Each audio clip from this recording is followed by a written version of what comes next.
Alis ka na ba? Bakit? Sabay mo na ako. Dadalan ko ng pagkain sa opisina si April. Oy, ba't parang ang dami niyan? Yung iba para sa'yo. Tapos, nagbalot din ako para kay Destiny Rose. Aba, marunong ka rin parang sumipsip. Sip-sip. Hindi. Actually, okay yan. Gusto ko nga, makagaanan niyo ng loob si Destiny, saka ni April. Alam mo, kayong dalawa, gusto ko close kayo nung mga yon.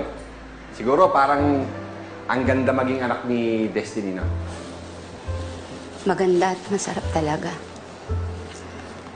Lalo na kung kasing bait at kasing talino niya. Ipagluluto ko siya ng masasarap na pagkain.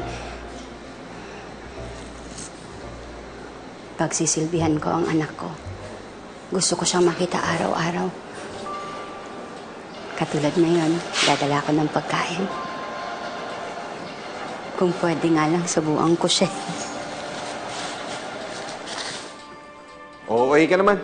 Halika na. Maliit pa ako. Dali mo na yung dadalhin mo.